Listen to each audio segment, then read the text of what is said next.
Okay, so it says that. All right, let's check. Let's check it out, sir. Hold on. Let's Yeah, see if we live. We just double checking to make sure we live. it might have just been the chat It that was just messed yeah up that part. So let's see. Here we go. Upcoming. because everything else seems like So we good? Let's see. good. Make sure we good. I'm checking on my phone. If we live, apologize. Might have just been the chat. There we go. There So we we good. go. Okay, that. What's up, everybody? It's your favorite gamer, 99 Cent McFury. Welcome to Late Night Vibes Volume 4. And this time, sorry there was no intro because I'm out of town right now. I'm actually in Virginia hanging out with my cousin Nino here. What's going on, man? What's up, guys? Good to see you. You Man. good to see you, man. Dude, it's been a long time since we actually had a chance to really kick it, man. Yeah, and for sure. listen, everyone. Time flies by. I mean, next thing you know, somebody's 10 years old, 20, and 34 right now. Yeah, 34. 34. 34. Crazy. Yeah. So, welcome viewers. It's been a while since I've been live streaming, and for those who follow me and the work that I do, y'all know I stay busy. I'm either trying to get into new schools with my program, making sure my college athletes on my college esports team that I'm coaching are good to go, and me competing as well, and just trying to expand my business. So I'm trying to give y'all more content. I'm actually doing content with a radio station now. So for those who follow me, you'll see my little snippets that I've been posting here and there. Trying to keep everybody engaged, and I'm just trying to keep up with what's going on right now, which is social media, and being more doing IRL streams like right now. So I understand where we've been at, and I got to keep up with you guys because this is the best way for you all to see what I'm doing if you're not competing or whatnot. So thank you for tuning in. So, oh man, where do I begin? So I've been in Virginia since last Wednesday. Um, I had the privilege of talking to parents about esports and how to minimize the gaming risk for children and the benefits of that. So gaming isn't going anywhere. If you have a child between the ages of as young as 5, adolescence, young adulthood, they're either going to be exposed to gaming or they play gaming to some extent. Rather it just be on their phones, the consoles parents buy for them, gaming PCs. They're going to get exposed to it. It's almost inevitable. They can't avoid it to some degree. So I had the privilege of actually presenting in front of a group of parents virtually at a children's hospital here in Norfolk, so CHKD. So shout out to Sandra for allowing me to talk to those parents. And the end game is for me to actually provide my services to children's hospitals. So I'm working on that as well. So, but other than that, I've been here since Wednesday, enjoying the sights, getting acclimated around with the city, seeing what spots to pop in, Virginia Beach, downtown Norfolk, what have you. And the beauty part about it is for those who constantly keep up with me, I'm always in the Florida area, and it's the same distance to fly from here to Norfolk. So I think I'm going to be setting some seeds down in this area too, so, but since I've been here, I loved every bit of it. Even the hospitality from like just from a local standpoint, everybody's very social. Unlike when I'm in the Chicago area, it's a little bit dark and gloomy. You say good morning to somebody, and they're like, "Do I know you?" And I'm just like, "I gotta know you to say That's good one of the morning." things about the South, man. When you come Yeah, down here and everything's like, everything is just, "Hey, what's going on? Yeah. Where you from?" It's almost too much sometimes. It is. It can be too much because sometimes depending on how your day going, you don't necessarily want to be bothered at the moment. You might have a bad day at work, and they're like, "How's your day going?" You be like, "You really want to know? You got time?"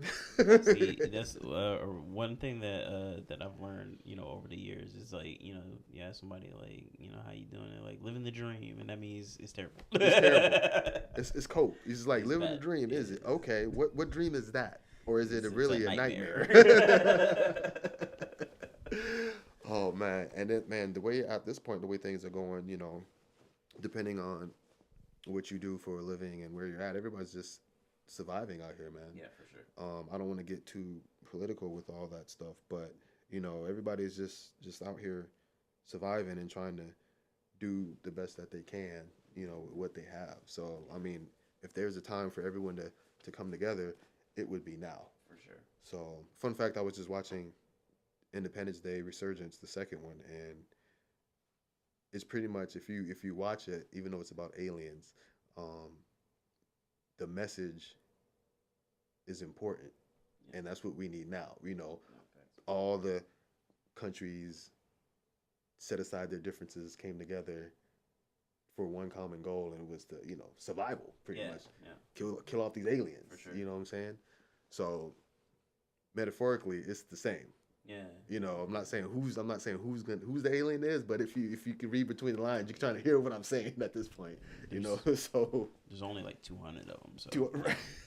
right. So, but yeah. Also, quick question. So, other than like, what's the gaming scene out here? So I couldn't Man. really find Yeah. much of. Well, that's kind of the problem. There's not really like at least not like a professional scene like the way that y'all do it. Like Right. we've got like I mean I feel like everybody out here plays games of some kind, but it's usually like at least from where I work and the where I see it, it's usually just like kind of like what I got going on here is just like console gaming or PC gaming at home. Right. I know a lot of people that stream. So Okay. like I have like 3 or 4 friends that like play games and stream. Yeah. But like in terms of like competitive gaming, I don't Right. think like Right. I know that there's some in like this in some of the like there's like clubs in schools and stuff like that. But What I've found was and I think you could thank Facebook for this also. So I kind of found the FGC group in Virginia, and I come yeah, to realize a lot of them are in the Richmond area. It looks yeah, like so. mm-hmm. Not so much Norfolk and Virginia Beach. I couldn't even find anything that has mostly like what I would Yeah, compete in or gather. So I've seen like some retro arcade stuff, yeah. There's a lot of which is that. cool. Um, but Shout out nothing Pixel. more of like the Fortnite, Rocket League, anything Yeah, to that no. effect. And, So and like you said, a lot of that's in Richmond, but also like the thing about this area is a it really is like a beach town. So like right, there once the summer's over, the stuff kind of like dies out. dies out. You know what I mean? Well, see, that's where I need to come in, because that's Yeah, for exactly sure. how I started my business out in Illinois, where I was at. Everything was in the Chicago scene, and I was like, well, what do people do who can't get to Chicago to do that? Where do they go? Where do they game? They stay at home. They're Right. Yeah. secluded in the room, do Hmm. some streaming, and I'm like, nah, we need to. Yeah. I need y'all to come out. That's That's this untouched talent that I don't know about. no for sure. It's funny because that's kind of like my whole gaming existence is in the house. Like I don't Right, really, right, right. I go in like I have a couple of friends who play like FIFA with Right. me, and we'll do that.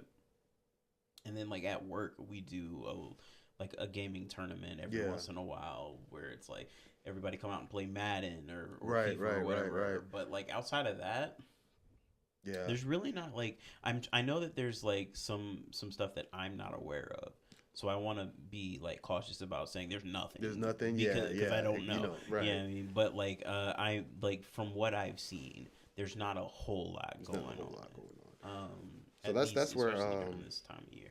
that's where I need to come in. So next time I come about around here, I'm gonna put something together and Heck get everybody out. Then I can pinpoint the ones that need to be taken into the next level. Yeah. Kind of like a local in city recruiting. Mm-hmm.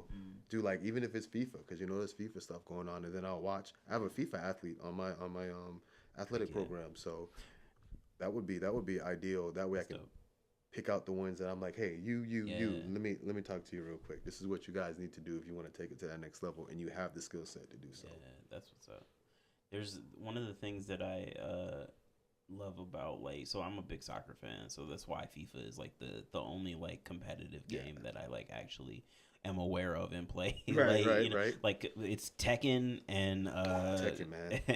and FIFA, and that's like all that I know about. Yeah. But like the Major League Soccer, the Major League Soccer Yeah. teams here in the States have most of them have an esports club as See, well. So like each team has like an esports player right. for FIFA that will go on and do the, or I guess That's it's awesome. FC now or Yeah, whatever. FC now. Yeah, Yeah, they didn't change it up. yeah, they lost the branding, but they'll go and they'll do every year like a big MLS Cup, Yeah, but yeah, virtual, which virtual is cup. sick. That's Yeah, so shout out DC United. But yeah, there's a couple of things like that where like you can get involved with that, but like it's real hard to like to break into those yeah, spots. So like, what would you like if I was like good at right. What would be FIFA? so? This would be What would you? the I give all my athletes and my clientele also a blueprint of what Mm, they need to do. yeah. So with everything being so advocated towards social media as far as getting your presence and known, Mm-hmm. the blueprint would be because this is how they do it in actual orgs too, these professional teams. So um, start a page, Mm-hmm. right, and just start streaming or have It's like a page Twitch or that something. has content that people can watch and view. Now, Mm-hmm. granted, you don't necessarily have to have the $100,000 views and stuff like that. Of course, that Yeah. will help, Yeah. but they're just really looking at your skill set on the game. Okay. So that's how a lot of these recruitments really happen. So they check on your digital footprint.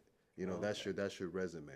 So Mm. for example, like a lot of the opportunities that I get, even when I get placed in brackets, and sometimes I get buys when I shouldn't get buys because like I don't play this game. Why do I have a buy, Right. right? Yeah. But they look me up. They do my research. Mm. They go to me and they type in my gamer tag 99 cent McFury, and it's just they're like, oh, he's legit. We'll put him at a buy, even though I haven't really earned it in this particular game Got you. because I'm not known for this particular game, but I have the resources and I've been in the game for so long Yeah. that it's just like automatic. So sometimes I surprise myself. I'm like, I got to buy in this game, bro. This is my first time competing in this particular game. Why do I have a buy? You know, and then I'm just like, oh, they did their research on me and they know the value that I bring sometimes by just even competing. And he's like, oh, he does stuff here, here, and here. He can get more bodies Right. to this event, and I'm like, yeah, absolutely. And then that's like that's the least we can do is give you a buy. Yeah. Sure. You Right. know what I'm saying? So I was like, I'll take it, whether I'm good or not in that particular one. Yeah. But to answer your question, the blueprint would be start a YouTube channel or a Twitch channel just to have a presence. Gotcha. Um, get in contact with someone that's already doing it, like myself. Mm-hmm. So I get emails on a regular about upcoming tournaments. I have orgs reach out to me since I'm a college coach and say, hey, you got any former athletes that are actually good that would like to be pro or semi-pro or give them the opportunity. So I'm kind of like the plug for them. Gotcha. You got to know somebody because that's just how the world works. Even in the gaming industry, it's like I'm definitely better than him. How did he get in here Yeah. before Right. I Right. did? Right. And Right. then because he positioned himself to be in front of X, Y, and Z, and got that opportunity, you know. So Gotcha. it's a lot of it is still kind of like who you know, Mm. and then you got to have a decent gamer tag because your gamer tag is actually your brand. So a lot of people in the gamer industry don't know my government name. They just know me by either coach from Yeah. college or 99 cent McFury. They either call me McFury for short or 99 cent. But That's it's wild. almost like how rappers or actors Yeah. are. You know what I'm saying? Like most rappers, that's not their real name. A lot of actors, That's wild. that's not their real name. Maybe you I need know. to change mine. So, It's so I always mine tell is them, my name. I always tell people if you try to get in there and you want to go to that next level, make sure your gamer tag is something of substance in Like that something memorable, or you can say yeah. So Okay. for example, I always tell people so my gamer tag actually has a story behind it. It's 99 cent McFury. So one of my favorite games outside of Street Fighter is Tekken. And this was back when Tekken 4 came out and you had to have a PS account to play online. That was the first time to actually do that. So at the time, my favorite character was Brian Fury, and I was with your cousin Ryan at UNF, dorming with him, setting one up, and I was eating a McFlurry at the time, and it was 99 cents from McDonald's. So I had to come up with a gamer tag, and I was like, "Oh, it's just 99 cent McFury." So, and that's how, and it stuck ever That's since. hilarious. Dude. So Also, just having a I don't think gamer you ever tag. told me that story, but I know, Fuck. but I knew that that was what I was like, because like there's no other, like I Right. couldn't think of anything else that it And a would lot of be. people confuse it like that. They'll say McFlurry or Yeah, whatever, and I'm yeah, like, I'll let it ride or yeah. whatnot when they say it. But I'm like, it's Right. actually McFury, but you're on the right track. It was because I was eating a McFlurry at the time, and back then it was 99 cents, Yeah. and I just put those Those were 32-cent days. cheeseburgers on two. Bro. But yeah, so It's crazy. those would be the steps in order to get there because Hmm. the beauty thing about it is even if you don't get picked up by an org, they'll refer you to someone else or to like a Right. semi-professional league because you're still good enough. The skill set is still Right. there for you. Okay. They're like, But "Ooh, we're kind of full. We like what we have, let's, but yeah, let's we'll keep doing that. move you around, keep Gotcha. doing what you're doing, and go from there." So So, earlier you mentioned, oh here I hear my dog. oh yeah, Earlier you mentioned a buy. What does that mean? yes. So buys like when you're in a tournament, they place you, they seed you, Hmm. right? And they usually seed you based on who you are as a player. Right. So if you're good enough, they usually give you a first round bye, which means you automatically get a first Okay. win, Gotcha. and then you don't Gotcha. have to. And then so right now you're starting off 1-0 Yeah. because you got You that don't you have got that to- bye. yeah, You don't have to mhm. it's Actually almost play that like first home round. field advantage type Yeah, no, I thing, get and it. just Okay. yeah. So I've been depending on where I'm competing, who I'm hosting. I usually get a bye. And I'm just like, Mhm. oh, okay, cool. So like I've earned that much to respect to get a Yeah. bye, whether I'm good or not. So, but that would be the blueprint for anyone coming in. That's like, how do I do it? Because it's really tight cast. It's really Mm. people gatekeep Yeah. with this. Okay. So, and you want to be able to. It's almost like a real life algorithm Mm. to really get to where you need to go. If you understand the algorithm, which means who you know, if you know the right folks, you kind of in that algorithm, Right. and you can double dutch in front of folks, and that's just the game of life. That's just how things work. Unfortunately, it's like I got a one up on you, compared to somebody else. No, for But sure. with me, since I have the one up, I can't be everywhere at once. I don't want to compete everything, but I can Mm. help you get to where you need to go. So through my business, I actually sponsor local players Mhm. to get that opportunity for them. And then if somebody like Monster wants to pick them up or whatever, cool, I've done my job. I can replace him with somebody else and filter that out. So, Gotcha. but it's anybody that's gaming. I would say if you game, there's absolutely no reason why you shouldn't be streaming while you're gaming Mm. or trying to earn some type of money through gaming, whether it be you be competing online or just Yeah. tournaments locally. Like it's just Okay. too big of a. I don't want to say it's a like easy money, but it's Yeah. easy opportunities for you Okay. to make money. Because I tell people all the time, it's like you got to put in the work like everybody else. If you think you're just gonna play games and earn money, you're gonna have a rude awakening. It takes a Mm. lot of work, Yeah. because there's always somebody that wants it more than you do. Mm. So whenever you're not playing, somebody Somebody else is is. playing. See, that's kind of why I kind of just do the console thing and Yeah. and kind of be by myself Yeah. because for every game that I've tried, like I tried to get into Forza and I was playing that a lot. Yeah. And I still do. I love, but I'm like in the single player mode thing Right, because right. when you go online and folks are just dusting you and it's You kids get a that, little bit discouraged. yeah, It'd be it these 10-year does. old, 12-year-olds. Exactly. They I'm come like, home from school and they play all night. You know what I I'm mean? like, bro, I'm what? like, I got a job. I got to get up Right. in the morning. And then if you are on like YouTube or Instagram or TikTok, you game and you watch gaming clips, you'll see stuff like that. Yeah. Especially in Madden, these Oh, little yeah. 10-year-olds be Oh, roasting these. yeah. I'm like, and they be good. It's crazy. And that's the thing. So that's another thing too that is evolving because there's been a lot more younger kids that are young adults, not even 18, winning tournaments. Yeah. Like in the fighting game scene in Street Fighter, there's a guy, I can't think of his name right now, starts with a B, but he's last tournament he played in, he placed like second, won $250,000. Dang. Um Fortnite a couple years ago, Yeah. this guy named Booga, 3 million, won that, and he was 16. Like Yeah. the younger generation is actually coming up. I've There's a seen young lady that's I think she's African American. She's from either Africa or France. I can't think, but she's a Tekken player, it. Hmm. and she placed in Evo France pretty high, and she was like 15 or 16. So like that's I'm starting to see Dang. 15 and That's 16 crazy. is the sweet spot like Mm. of like this next generation. Like people aren't I, talking about that, I've but noticed that too it's in it's other stuff. You know, like. it's something about that age Hmm. in gaming where they're not at their peak, but Right. It's like pure potential. they're in a spot where they can overtake like some of the players that's been around for years that are holding Mm. down the fort. Yeah. They're gonna. I mean, in the next three, for like my daughter's one, Hmm. she just turned 14. Man, she's a monster at Fortnite.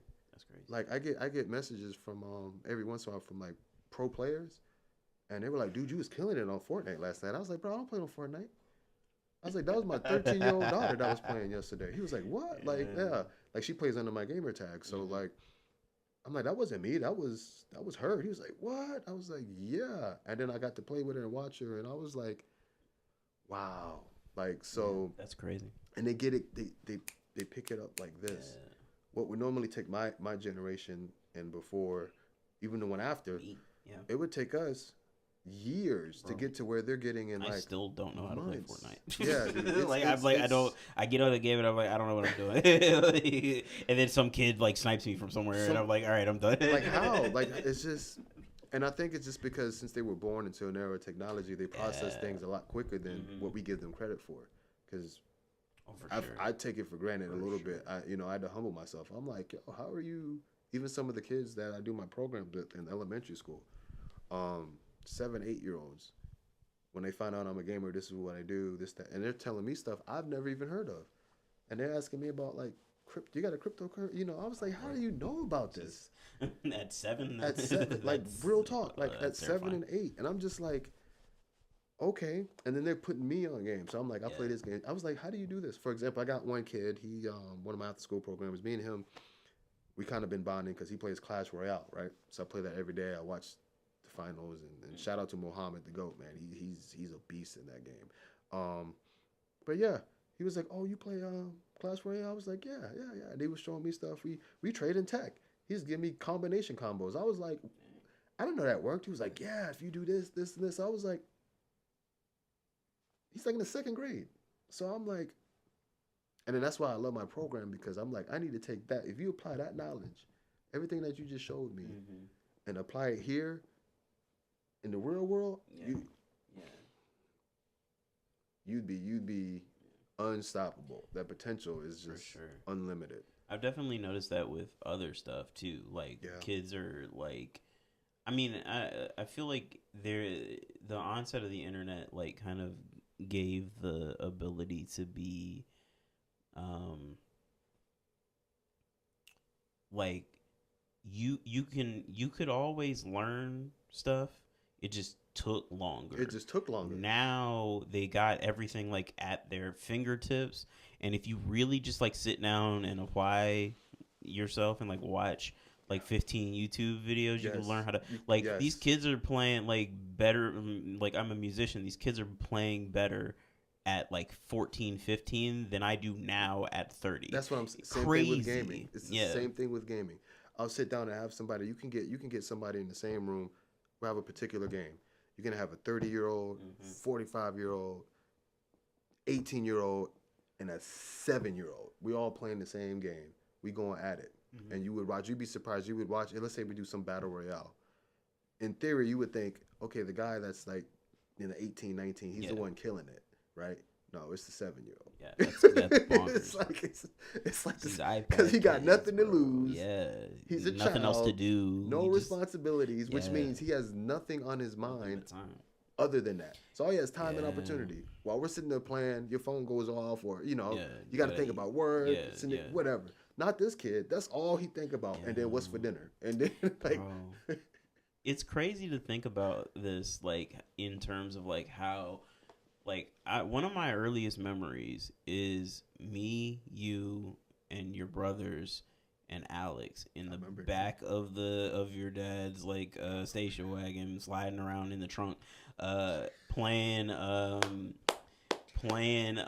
Everything from Ruby, right. Pokemon Ruby on the Yes, Game Boy the Advance, Game your Boy Game Boy Advance. Advance, and then the other like really clear memory is like y'all had a Dreamcast Yes. and playing Jet Grind Jet Grind Radio, Radio. and like that's like something that I remember like clear as day playing that game, and it's like I couldn't like back then I would have never thought that like you could be a professional at gaming Dude, like that's a thing that you could just like have as a job. it still blows my mind to this day.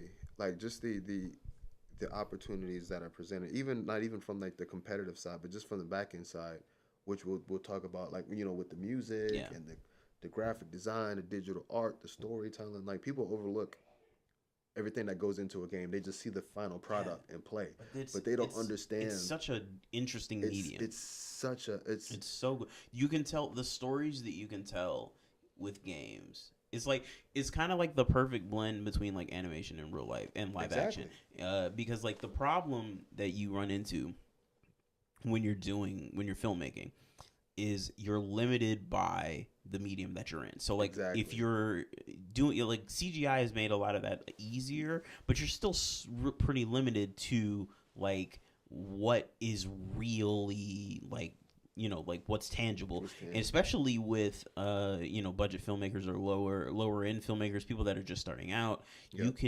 You really don't have the ability to like these massive studios to make all the CGI stuff that's popping. But with games, it really is now. Like obviously when you get like to like the GTA 6 or whatever level where like you've been waiting on this game for like 15 years, and it's like the height of technology, inventing new engines to like play to do this stuff. It's crazy, but like you could also like on the indie game level, like stuff like Hollow Knight and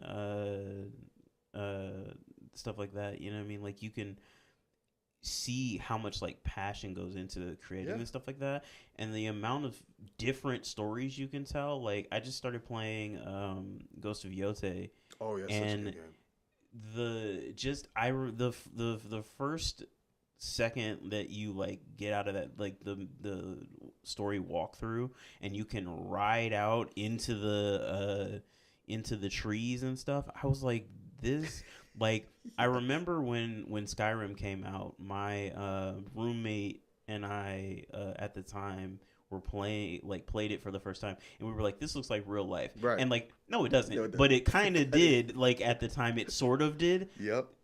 This looks like real life. And like it's like to the point where like we have like a cherry blossom the details like sakura tree for like a park out here, right, that I go to sometimes to take photos, and like it's the amount of detail in these things, like every blade of grass moving on its own, like it's nuts, dude. It's details, so crazy, that's what makes the experience really, really good with the game. And then the stories are incredible. The acting is incredible in these games. You get now emotionally evolved yourself in some of these games, and it's just so like good. Oh man. But yeah, there's so much that people overlook when it comes to that. And then what's really, really important too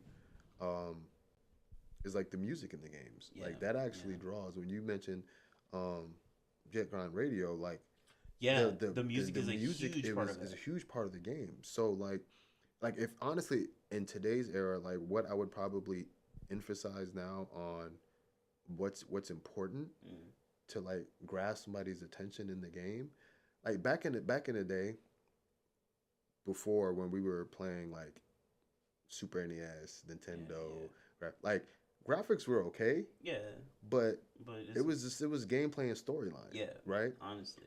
And reason being is I want to say Undertale is a key example of that. One of the best games that I've ever played. And like if that were to come out today, I'd be like, some guy made this in his bedroom. Right, like, exactly. You know what I mean? So like, and I think it's because we were limited to what we had in the ability of the graphics. So now, as I would say, graphics it's still in the top three.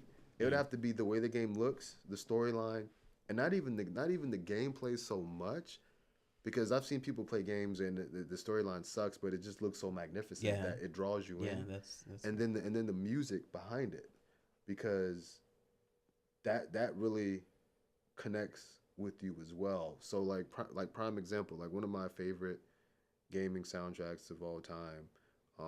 Overall soundtracks is it's a racing game called Ridge Racer. Ridge Racer. So that Ridge Racer Yeah, 4 to man. be exact. To this day, Yeah. it's Ridge Racer. I can't really count the games that are dancing games. Yeah, Like Busta Groove. that's kind of unfair. That's unfair because those are actual real artists. Yeah. Like one of the Busta Grooves, Michael Jackson was like Yeah. on one of the tracks. So you can't really count that Yeah. because it's a dance game. But the ones like Ridge Racer, which is a racing game, this is no way the soundtrack should be As good as just it fire. is, yeah. Jet Grind Radio, I don't count Yeah. that either because it was like Well, because that for the that culture specific, and yeah, the- I was about to you say for know, that specific culture, you the music have to is have- important. exactly. It's super important. So that was good. Yeah. automatically by Yeah. default. But the ones that like a lot of RPG games have really good And the Baldur's Gate music. soundtrack, Right. I've been listening to. Like, I actually use I do a lot of tabletop gaming. I'm a dungeon master. What? Yeah, I used to I've been host doing- some D&D events at my gaming events that I do. So that's that's one cool, of the, man. That's one of the things. I didn't know Actually, that. I got some like RPG stuff like right next to Man, me right now. I love D&D, man. I love D&D too. Dude, I got a quick story about that. So, when I started hosting my gaming events monthly on a regular, I would always switch it up because I didn't have all these gaming consoles and PCs that I did now. I just used what I had. And I was like, well, board games, I got plenty of those. I'll just switch them off every month. I'll do this board game, this board game, this board game. And then the community started growing and growing. Somebody asked, excuse me, do you do D&D? And at first I kind of shied away from it. I was like, that's not really my cup of tea. But then I was like, you know what? Let me give it a shot. Why? I'm a gamer. Why would I not try it? You know. And then it was like live action RPG. So I was like, okay, cool. So we got the sheets, filling them out, this, that, the other. So a lot of the individuals that would come to my gaming event is just like a melting pot of just everybody. So depending on the game and what I was hosting, I would get a different crowd. Right. So the time that I was ended up doing D&D, I had NBA 2K, and then I had it was Dragon Ball Fighters. It was the fighting game that came out, Fighter right? Z? So just stereotypical wise, I was getting a lot of African Americans, a lot of underprivileged kids, ones that are in a bad neighborhood. So they coming in, they get ready to play, and I'm like, hey, before we get started, we get ready to play D&D. Who wants to play D&D? They're like, what the heck is that? Yeah. They're like Dungeons and Dragons. It was like, man, get the heck out of here. Nobody play. We don't play that stuff around here. Yeah. But I was like, okay, that's cool. But we all started playing it, and they kind of saw how fun it was, and they felt not included, and they were like, hey, wait, did y'all already start? We want to play. I'm like, what are we doing? We're building our character sheet. Yeah. So they was like, what? Yeah. I get to be this? I said, yeah. And there's one of the misconceptions about TTRPGs is that it's all like high fantasy. Right. Like one of my favorite RPGs is actually the Cyberpunk RPG. So like our Talisorians put out Cyberpunk Red, and there's like, if you watch the Edge Runners anime or played 2077, there's modules in Cyberpunk Red for those. So like there's updated modules for 2077, there's updated modules for Edge Runners. So like you could play in those worlds of like some of your favorite games. And if you've played Baldur's Gate, like the Forgotten Realms, you can play in those that area of D&D in that world, for all of the different like games that have like tabletop that have tabletop equivalents. A lot of the times you can play, like The Witcher has one. Nice. There's a bunch of them that like, some of D&D is like primarily high fantasy, but there's also like a Star Wars version of 5th edition. Oh, that's and crazy. Like, I didn't know so, that. Yeah, so like there's the misconception is that it's all elves and swords and sorcery, and like it doesn't have to look like that if you don't, if that's not something that you're into. And a good GM will be able to like give you the tools to make whatever character fit in whatever world you're playing in.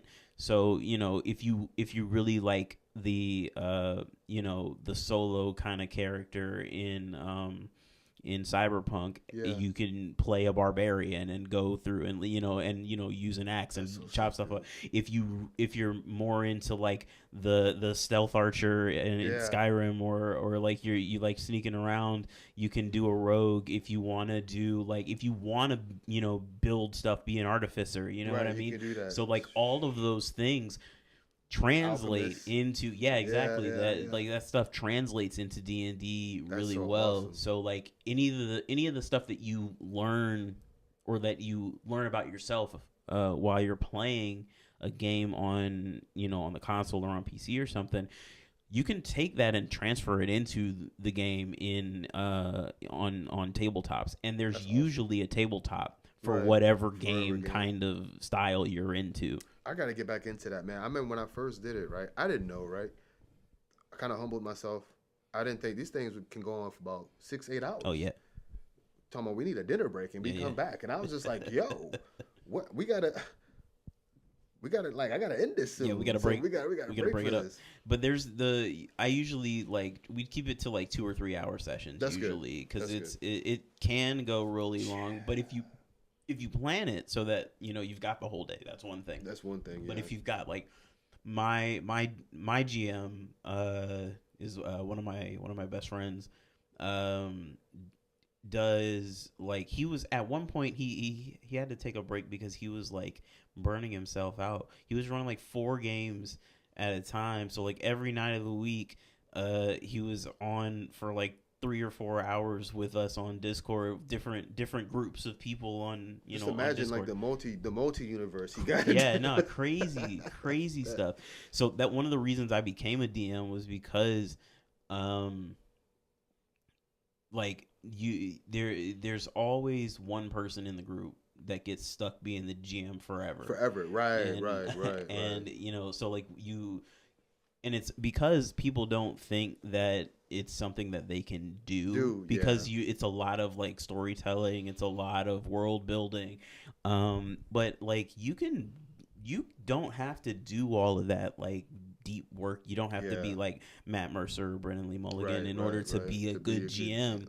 You can just do whatever you're comfortable right, with. right, and just roll with it, Yeah, bro. just roll with it. It's so And good. that's the cool thing about TTRPGs and about gaming in general is that like one of the best things about any of these about the medium of video games, but about gaming in general, is that Yeah. like you get to be something other than Right. who you You are. get to create your own avatar. Yeah, It's and it's, it's a beautiful thing, it's man. great. Yeah, that's one of the coolest things. It's crazy. When I was in Hawaii a few years ago, I went to Hilo and I was checking out the gaming scene and stuff like that.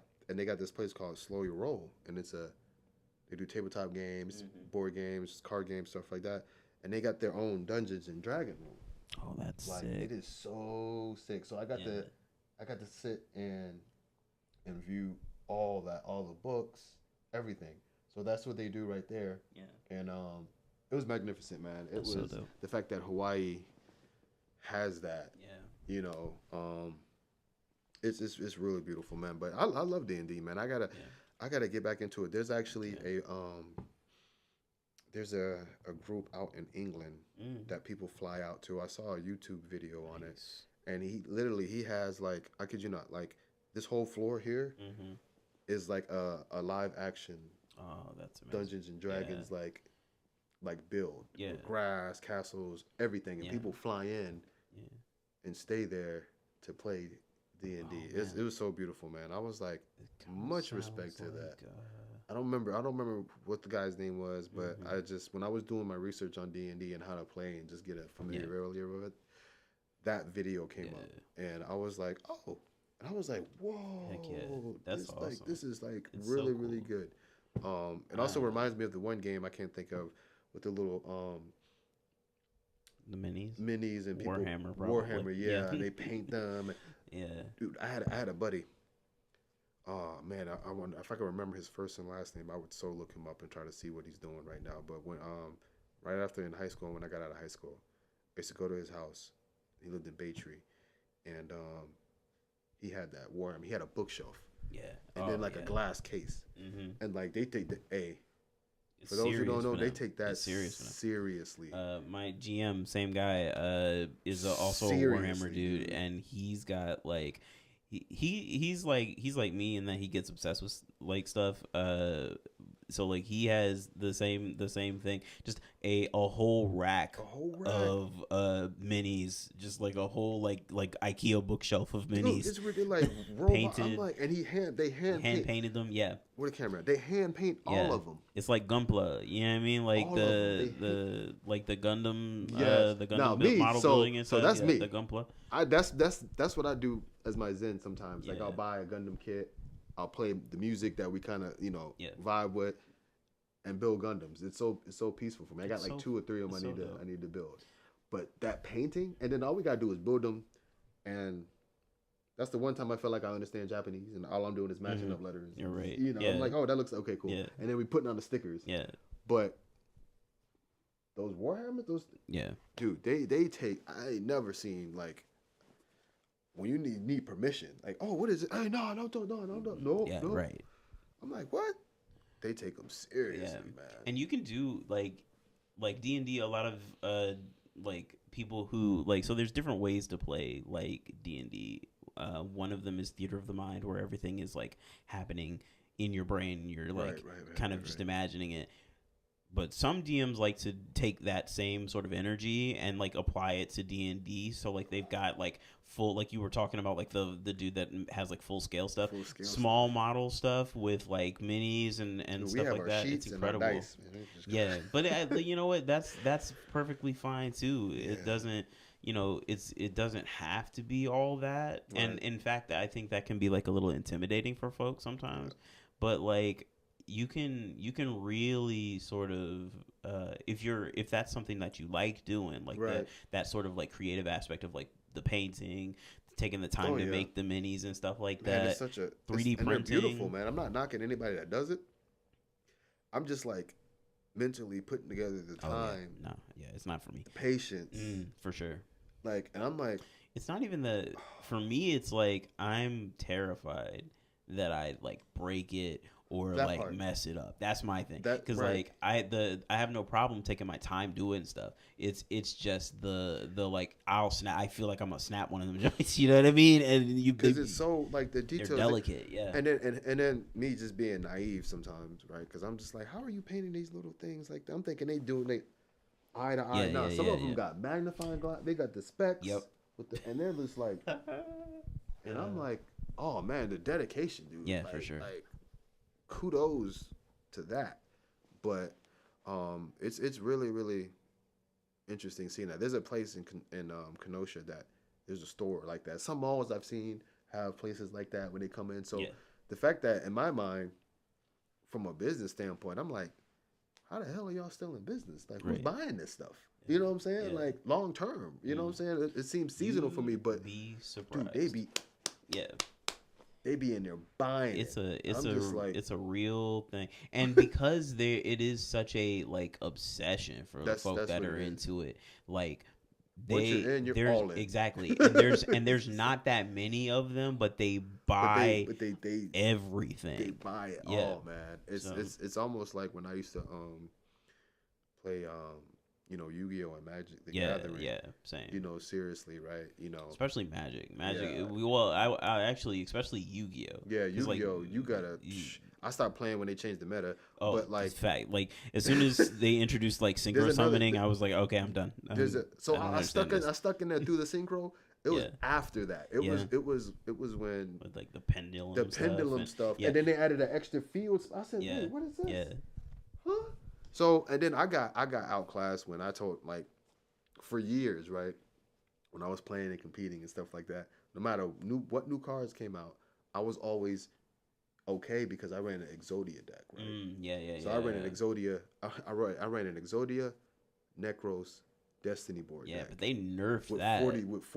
45 cards, right? Mm-hmm. Not only that, 45. Yes, successfully, bro. I got it in my card to this day. Like, that's crazy. Just to show folks, right? Yeah. But now, I'm like, they got these decks, these regular decks Oh now. yeah. We'll eat it up. Bro, We'll eat it the up. thing I'm that like, because I yo. tried to so we do like I was telling you the other day that we started doing like a gaming thing Yep. at the library once a month. Mm-hmm. The one of the ones that we did, we tried to do we did Pokemon, and that worked out really well, the trading card game, and that worked out really well. Pokemon's always good. It's super easy to like it's the best introduction to Magic the Gathering is Pokemon. Of course. That's a good comparison. Absolutely. It's so good. And the game has not changed that much. The still. Mega Evolution thing like kind of throws it off a little bit, Yeah. but it's mostly the same. You don't have to really think about that too hard. But we tried to do Yu-Gi-Oh, and so in order to do that, I was like playing again for a little bit, and like the way that some of these decks work, Dude, where it's like, do I get a turn? That's what I'm saying. Can I play? Remember you know when what I mean?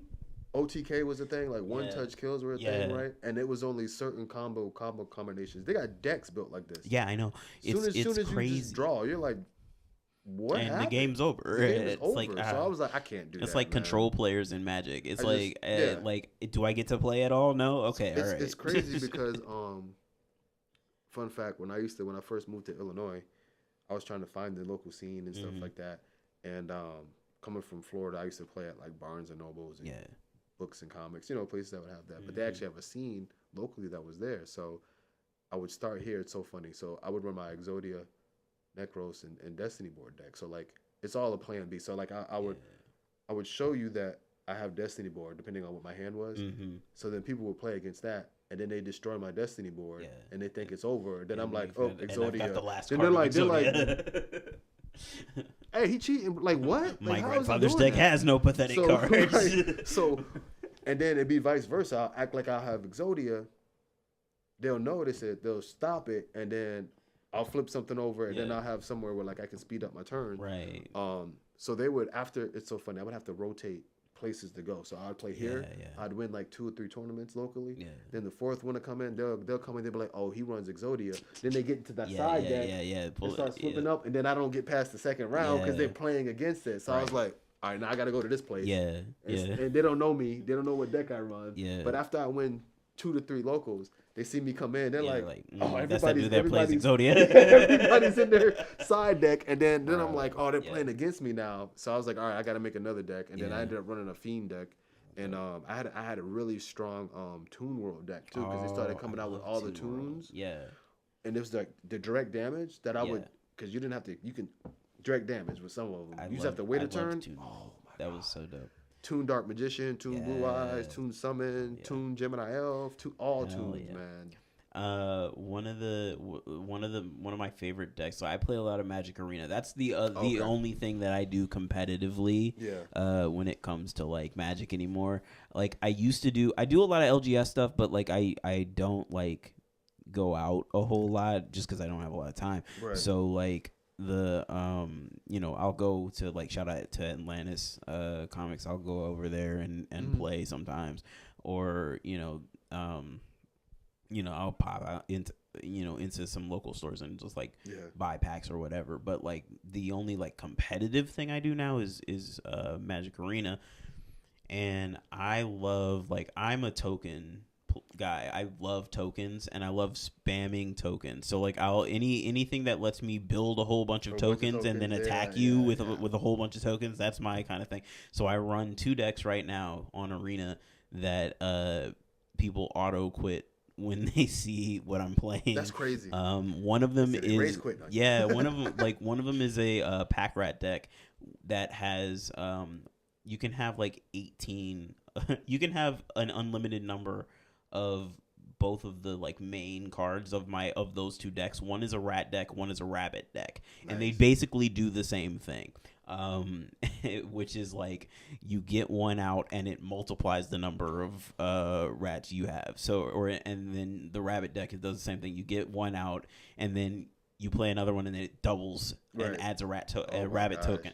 And so like by the end of my like infestation, if I can if I can get it off. And the hard part is like because the meta has changed, there's not a lot of board wipes anymore. Yeah. So like I can usually get it off because like a couple of years ago that was the meta, and Right. so like everyone was playing against it. Now no one's expecting it. Right. So I show up with the same like That's how it was when I was playing with Yu-Gi-Oh for a while. Nobody's Yeah. expecting. They're like, oh, he got Exodia. Like, Yeah. I'm Yeah, not running and Exodia. especially like nowadays, here, dude. like thinking that like running Exodia nowadays is kind of like That's risky as Yeah. heck, dude. You'd be like, bro, discard. I'm like, dang. I've been watching some of there's some like YouTube like dudes that play. Yeah, I yeah. forget That's what their name. It's it's not RDC. That's the comedy dudes. Yeah, I know. But it's something like that. Like I've been like watching for a while, and that's the only reason why I like know anything about the current meta of Yu-Gi-Oh. It just changed so much that like I still have. I remember back in the day where I used to I had a black book, and it was nothing but like high value cards, your rares and my stuff. rares Yeah, and stuff that I use. I've got one too. Like if I need to enhance my deck because of the ban list, Mhm. and I'm like, oh, they got this card. Oh, that would run good in my Exodia deck. Instead of me going out buying a bunch of cards to find it or individual, I say, hey, listen, I got this black book. Come see me if you need some cards, and I look and we'll trade. I'll be like, hey, let me get these 3 cards for that one, and they'd be like, dude, you got an ultra rare, and I said, yeah, because I'm trying to strengthen my deck. Yeah. I'm actually gonna use these cards. It doesn't I'm not matter. Yeah. So You're not like, selling it. I'm It's not like selling I want to actually play. Right. Yeah. I'll get that money back Yeah. when we compete, and then you know that type of thing. For sure. And I still have it because it's crazy because there's a website that you can look up like you know the value of baseball cards, basketball cards. Mhm. They got Pokemon cards and Yu-Gi-Oh cards there. So I for fun. I was like, let me look up some of these and see how much they're worth. Man, I got some that are like first editions. I got so many that are like Shonen Jump special editions. Remember the Shonen Jump magazines? I've got a few over there. Yeah, and they used to come with a pack of Yu-Gi-Oh cards, and like when that came out, it was automatically banned because the card was like OP. It's like a DLC in a video game. Yeah. So they were like, "What kind of card is it?" Oh no, that's a ban list ASAP. You know, so I'm like, but it still holds value because they're like, "Dude, you got that? That's a Shonen Jump." I was like, "Yeah." Yeah. So. Man, there's a local bookstore around here that sells the old like you know like if somebody has like sold off like or given away all of their old books and stuff. It's like used bookstores. And there's one around here, AFK, that's like right up the street. And they have like a huge collection of Shonen Jump. I say had because I have them now because I bought them all. But like they had like a huge collection of old Shonen Jumps. And you know ever since like I went into college and I came back and all of my manga was gone. So I've been like recollecting all my manga ever since. So like I've been slowly like I rebought all of Shaman King and like buying like One Piece and stuff. But One Piece is so far ahead that I was like, there's no way. Bro. Yeah, there's no way I can afford all of that. So fun fact. So like you know, thanks to my mom, she's kind of a hoarder. She kind of kept all of our childhood stuff. So like when I went back to Florida to go see my mom, you know, I do that several times a year. She has all the original R.O. Stein Goosebumps that I grew up with. So I took the whole box, mailed it. Now my daughters read it, so I got them all on a bookshelf. That's like awesome. All of them. What else she has also is all the I used to collect the Disney Adventure magazines. Yo, she has all of those, bro. That's crazy. All of them, and they were like. This thing was so perfect. You would go into like the register and the cash register line and like, there's a new edition of they Disney stopped Adventures. printing that in like the early odds. They need to bring it back. But like that's how you knew you kind of made it in life when you was on the cover of Disney Adventure because every single celebrity was on there. Dude. If you just YouTube or just Google like Disney Adventures and they show you like a catalog. I mean like from presidents to baseball players, actors, singers, rappers. Movie characters like I'm trying to think of like there's not really because of print media like sort of dying out there's not really an equivalent of that but Disney Adventure, Team Beat, like all of those like magazines that were like that where you could just like I had my mom still has some of my Fox Kids Club that you would get in the mail. I always loved I had the the zoo ones. Oh yeah, yeah, yeah, yeah, yeah. Zoology, Zoology, and then there was another one. No, You see them in doctors' offices a lot. yeah, I can't think of what the. Where you find the can you find the item stuff in the paper? Oh, I can't think of it. I can't think of the name of it. But yeah, I had a million of those back in the day. Man. Those were so good, man. Yeah. Just dude. So for those who are watching, like y'all don't understand like the excitement you would get when you got a subscription and it came in the mail, whether it be a gaming magazine, bro. Or like the early like players, Nintendo Power. I was about to say Nintendo Power. The excitement you would get. Just like so like back in the day when you couldn't just like go on Reddit and find cheat codes for stuff, and you had to like get the source book. Like matter of fact, hold on. Had to get it, bro. Let me pull this out. Sometimes you would sometimes you would see the cheat codes that they offer, and you would go to like Blockbuster to rent that specific one of this right here. Oh yeah. These the game guides, strategy guides back in the day. Yo, shout out to all my people who played Resident Evil and beat it completely without a strategy guide. Because sometimes you would have to wait for like the gaming magazine to come out because everybody was stuck on the same spot. Right. And like, how did you get past these zombies? You walk in a room, it's like 8 zombies, and you do the math. They're like, okay, it takes like 3 or 4 shots per zombie to kill. I've only got 6 I ain't got bullets. enough. And then you come to find out it's all movement. You just running in circles. No, I don't kill anybody in the game. I just just run and just dodge them. It's like before YouTube videos, before like all of that stuff, you had to legit. Yeah, the Skyrim one is legit, bro. That one is like it's like a Bible, bro. Yeah, it's huge, and it gives you like all of the like it gives you different builds. It gives you different like strategies for each thing. It walks you through the whole game basically. It gives you it gives you all of the maps for the different areas. What are you doing this weekend? Yeah, right. Like studying. The Cyberpunk one I have over here too is also really good. But like that Skyrim one. Before crazy. Then, when the internet started popping, there was a website called Gamers FAQ. Yep. It's still around, but that's how you would find stuff. There was no visuals, so you had to be able to comprehend what the hell they were saying. And it was based on whoever beat it, and it was like walkthroughs. Yeah. So what I would do is, for example, I did one for like Resident Evil Code Veronica when it was on Dreamcast. I was like, bro, this is ridiculous. Going to the public library in my area. Oh, they got a walkthrough, and then every once in a while they'll update it. It'd be like 1.0, 2.0, 2.5, whatever the case may be, and then you would literally print 80 to 100 or something pages, and bring that joint with you. Bring that joint because you ain't had time to really skim through it, and you just go through highlighter, boom, boom. That's how you do it. You be in class highlighting that joint like it's a textbook, and your teacher be like, "What do you got over there?" But the satisfaction you got of figuring it out from doing the research and figuring it out, and then beating it and telling your friends, "Yo, how'd you get past it?" I'm like, I will say that's like one of the things that I think I've gotten lazy over the years. We all have, because of the way how like IGN walkthroughs of everything. Like when I started playing Baldur's Gate, I was like, I'm not gonna look anything up because I want to go into it surprised.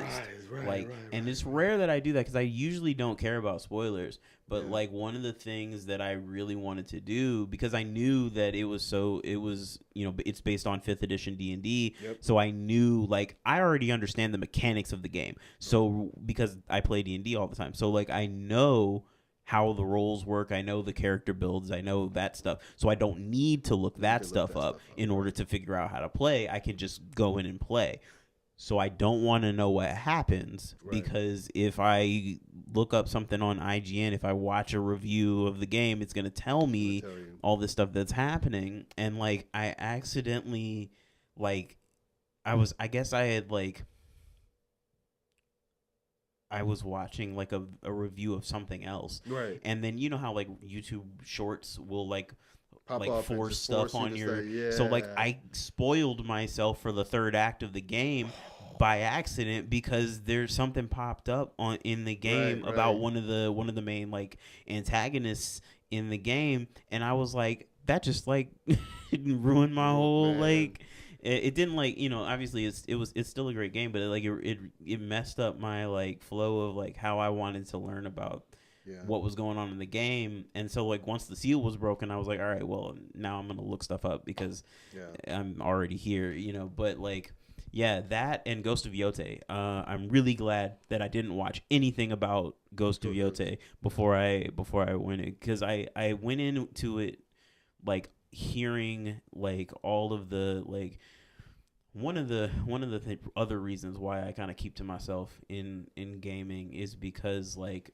of the like environment around like marginalized people in gaming. Yeah. So like whenever a non-binary person appears in a game, it's always like, oh, the game's woke, and I'm like, calm down, relax.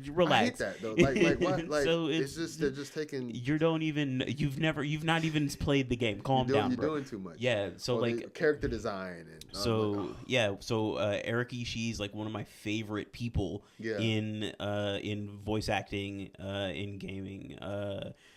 One of the, like they're on like a lot of the actual play like Dungeons and Dragons stuff that I watch. So like I didn't know anything about their voice acting before. I only knew them from D&D. So like when I heard that they were gonna be the main character in Ghost of Yote, I was like, that's sick. And then I was like immediately like, people are going to get weird about this. I'm not going to look at anything. Right. And I didn't. And I went into the game like completely not like, the only thing I knew about it was what I knew from Ghost of Tsushima. So I knew how to play the general game, but like I didn't know anything about the story. I didn't know anything about anything because I didn't go in. And there's like a character reveal that happens about like midway through the like first part of the game. Mm-hmm.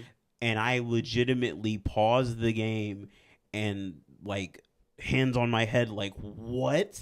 Because I didn't know anything about it. So like sometimes like going into the game without any kind of like preconceptions and just experiencing it, for what it is without like paying attention to all that stuff. That's the best part too, because like a lot of RPG games, like one of my favorite RPG games, which is Xenogears, was kind of like that too, where like you'd be reading it and and I'm like, wait, what?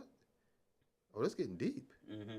I'm like, oh, since when did they get this deep in a video game? And now you're really sucked into it, and then it's like, oh, wait, this is crazy. This is it'd be like that. Like, whoa. But that's one of the things that like video games and animation have that like people really like, people that want to look down on the medium are always talking about like how it's for kids, and I'm like, no, like these stories are so rich and so deep, and there's there's so many different, like, one of the best movies that I've ever seen in my life was Princess Mononoke. Yeah, like, man, I saw that in theaters.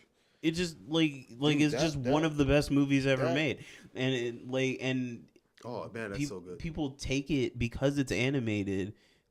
Like, people didn't take it seriously at the time. It was in selected theaters when I was there, and it was only showing for like a week. Yeah. And then what happened was, because I know there was a time where they reintroduced it back into theaters, in all major theaters. Yeah. And I was like, since when? Like, that's cool. I respect them. I was like, man, I had to call off of work. Right. Yeah. On a Wednesday to see it because, like you said, they just undermined it because it was an anime film. And I was like, bro, the storyline and everything is so deep. I mean, like, and all of the there's that time I got reincarnated as a refrigerator or whatever, but like for the most part, like there's so much good stuff in animation, and there's like, I think when a medium becomes as saturated as like animation is, it's so saturated. Yeah, you get stuff that's like not great, but like that's a sign that it's being like Right. fed into. Man, You know what I mean? remember when, like, it's so funny because, like, on the topic of anime, like, there's very few anime that I'll give opportunities for and watch. A, it's because I don't have the time for it, and B, it's because I came from an era where like anime was adult animation shit, though, where like Yeah. it was like hand drawn and they look Yeah, real. the cell and animations. So I remember watching Gundam Wing a lot whenever we were like down there with y'all. Like that was like that was it. And then I grew up on older anime and stuff, which I'm not gonna mention because y'all probably look it up and be like, yo, what were you watching? Yeah, but just anime like from Berserk, 70s, 80s. Yeah, Macross, 90s. bro. Macross is like one of my favorite. Yeah, like, it's any of those, like a lot of those older anime are so like. It were adult, and it was adult animation is what it really. They remade Ranma 1/2 recently. My daughter watches that. I was like, you watching Ranma 1/2? Like, what you know about that? She's like, it's new on Netflix. I was like, what? New? What do you mean new? New. I was like, what? It came out in the 1980s. Right. It was like, so I almost gave her props for watching it, but it was like they just revamped it. Yeah. I was like, oh. Yeah. And then I was kind of listening to it. What I liked, they didn't really change anything. It was just a lot of the stuff is it's very. So I was like, I might have to give it a go. Yeah, but like a lot of those like older and like some of them have really made like a comeback in the last few years where they've like reintroduced stuff like Fruits Basket had like another like season and like stuff that you like haven't like seen or thought about in like decades. It's crazy. My whole oh my god, the first time I ever got introduced to anime, literally, it was here in Virginia. I was staying with Grandma Hickson in Virginia for the summer, and this is the same summer that I ended up coming to stay with you guys, and you were like 10 at the time. But I was staying here, and I was staying with Grandma and cousin Lamar. Rest in peace, Lamar. But he had a friend named his name was Lucky. Big black guy, and he was from Japan, and I was just like, is he really from Japan, or is he just saying that because he loves the culture or whatever? No, but he was born in Japan, big guy, whatnot. Yeah, he's military, and his family's military, so he was born in Yokosuka or something like that. Yes. So I went to go hung up with him, because gaming, whatever, and it was crazy because that's the same summer I learned how to swim. Lamar just threw me in the pool and was like, bro, you think I'm like, okay, oh, you know how to swim? I'm like, no, I'm fighting for my life. But that's a whole nother story. Not to drown. Not to drown. This is not swimming. But now I get it now. Okay, cool. Yeah. But yeah, he introduced me. We was watching, and I was like, oh. I was like, what kind of cartoon is this? And he's like, cartoon? Just have a seat and watch this out. Now, mind you, I'm a teenager. I'm 13. Just fresh, hormones, just enraged, everything. Yeah. I'm sitting there watching Ninja Scroll. So those you Ninja Scroll guys. Yeah. So that's it has like nudity and sexual, Ninja Scroll. It's wild. This is the first one. So it's like wow, bro. I'm just that's like your first anime being Devilman Crybaby. That's like Vampire Hunter D. I'm watching this. I'm like, cool. I'm just like, what is happening? What? Yeah, you're right. What's going on, man? Yeah. Like what's going on? See, I was fortunate that like at the period where I came, because you're older than me by a few years, so like where the period that I came in was like anime was still not like it is now. Like Crunchyroll didn't exist where you could just like watch it whatever, but like it was on TV at that point, like Pokemon. You probably Pokemon, Digimon. Oh, Digimon. Yeah. Card capture, soccer. Like card captors. Like okay. So like card captors started my like love of magical girl stuff, and like it's funny because they marketed that joint like it was for like teenage boys with like all the action and stuff like that, and left out the whole like romance arc of the thing.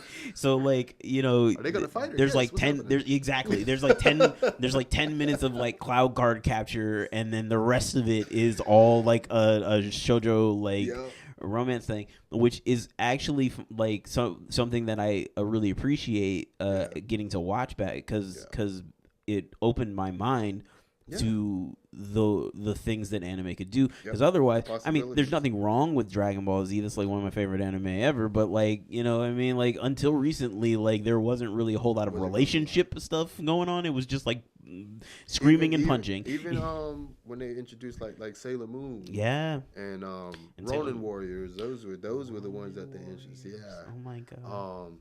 That's when people started accepting that, and then that's when Dragon Ball Z came in. And they were smart, dude. They were so smart about this. So they introduced Dragon Ball Z. They didn't introduce Dragon Ball. Yeah, which is crazy because like I respect why they did that. Yeah, I totally understand it. Watch Dragon Ball. I love Dragon Ball, but Dragon Ball is a very different manga than Dragon Ball Z, and it's because Toriyama is a gag manga person. Like that's his thing. Like canonically, his character from Dr. Slump, Arale, is stronger than Goku. He is stronger than Vegeta. Like punched Vegeta into the moon. You know what I mean? There is you know, so like it's the like the rule of improv, like the funniest thing that can happen is what's gonna happen. So like the funniest thing is for this tiny little robot girl to punch Vegeta into the center of the earth. Like that's the funniest thing that can happen. So that's what's gonna happen. And like Dragon Ball's a different, and especially like how like you know, I know it's a cultural difference, but like it's weird and perverted and raunchy in a way that like Dragon Ball Z is not. It's not. And for the most part. That's why they were like, let us buy all the licenses for Dragon Ball Z. Yeah.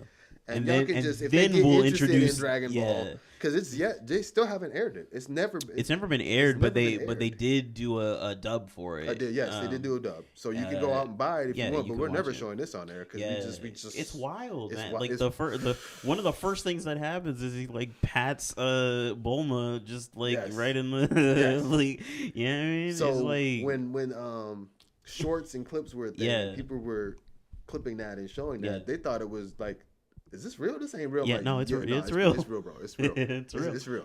Just do your research. It's even in the manga. It's funny, you know. The manga's worse.